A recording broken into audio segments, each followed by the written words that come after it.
Hai anak-anak, kali ini kita bertemu lagi untuk belajar PPKN bersama. Hari ini kita akan belajar untuk materi kasus pelanggaran hak asasi manusia. Anak-anak, kasus pelanggaran hak asasi manusia sering terjadi dalam kehidupan kita sehari-hari. Perhatikan gambar ini. Pada gambar tersebut, ada seorang anak yang sedang dianiaya dan dibuli oleh teman-temannya.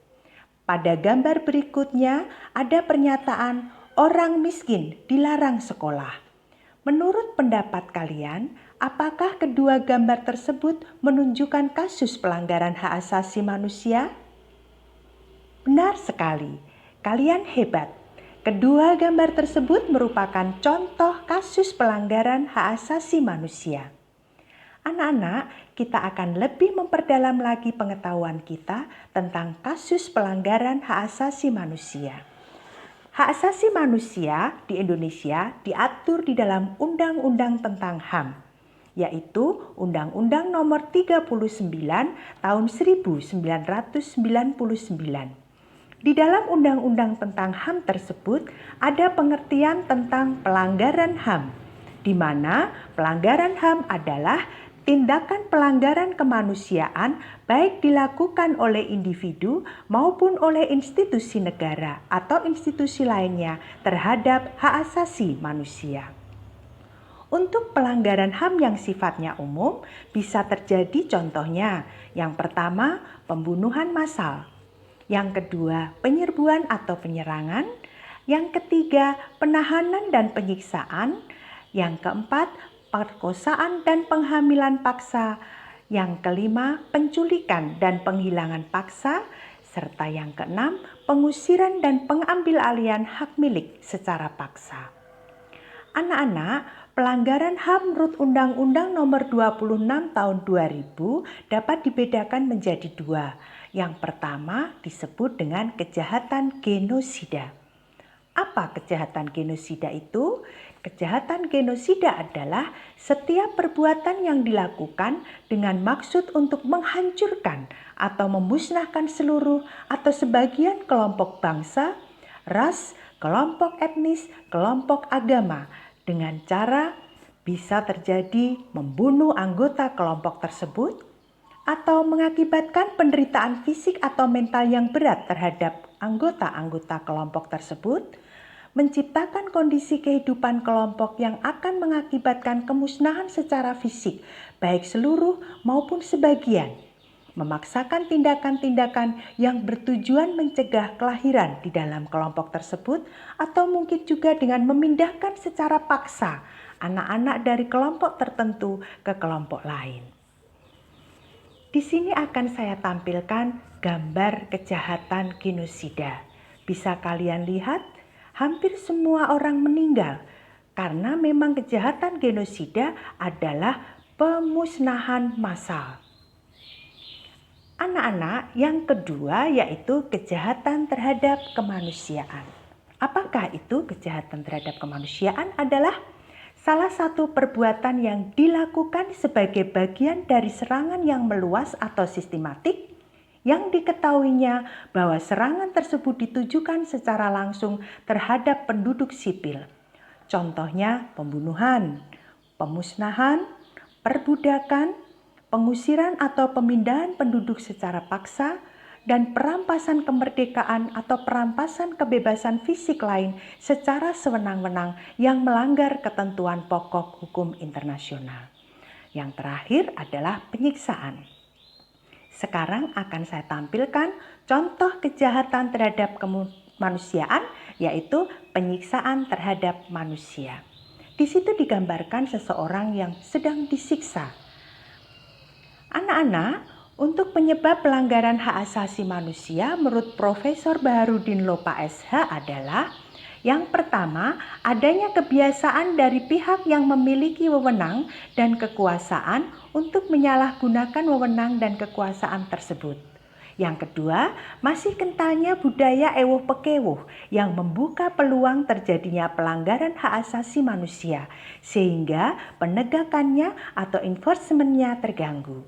Yang ketiga, law enforcement yang masih lemah dan seringkali bersifat diskriminatif. Dan yang keempat, adanya kecenderungan pada pihak-pihak tertentu, terutama yang memiliki kewenangan dan kekuasaan, tidak mampu saling mengekang. Anak-anak, penyebab pelanggaran hak asasi manusia ada dua. Yang pertama, faktor internal. Faktor internal adalah dorongan untuk melakukan pelanggaran HAM yang berasal dari diri pelaku pelanggar HAM. Di antaranya, sikap egois atau terlalu mementingkan diri sendiri, rendahnya kesadaran HAM, dan sikap yang tidak toleran. Sedangkan faktor yang kedua, yaitu faktor eksternal, adalah faktor-faktor di luar diri manusia yang mendorong seseorang atau sekelompok orang melakukan pelanggaran HAM. Di antaranya contohnya penyalahgunaan kekuasaan, ketidaktegasan dari aparat penegak hukum, penyalahgunaan teknologi, dan kesenjangan sosial ekonomi yang tinggi. Anak-anak, untuk kasus pelanggaran HAM yang pernah terjadi di Indonesia diantaranya peristiwa Tanjung Priok yang pernah terjadi pada tahun 1984, kasus buruh Marsinah yang pernah terjadi pada tahun 1993. Tahun 1996 pernah terjadi kasus penganiayaan wartawan Udin. Juga pernah terjadi peristiwa pada saat Orde Baru, yaitu peristiwa Trisakti dan Semanggi yang pernah terjadi pada tahun 1998. Dan yang terakhir, kasus pembunuhan aktivis HAM yaitu Munir yang terjadi pada tahun 2004.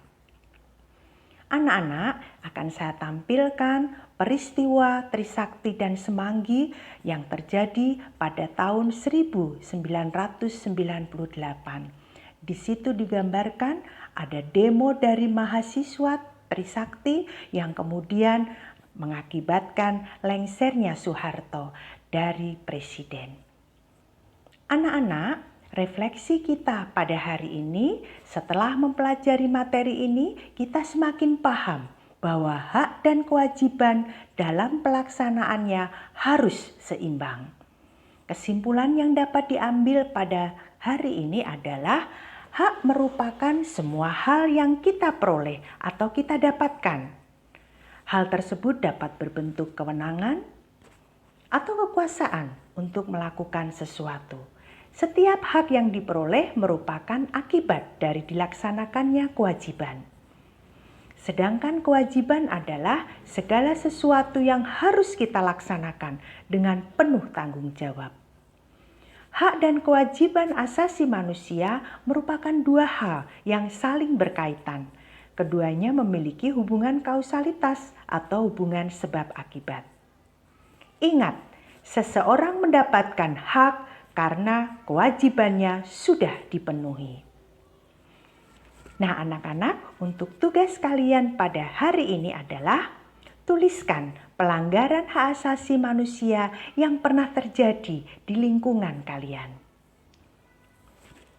Baiklah anak-anakku yang hebat, cukup sekian dulu belajar kita tentang kasus pelanggaran hak asasi manusia. Terima kasih, selamat belajar, tetap semangat, dan sampai jumpa di materi berikutnya.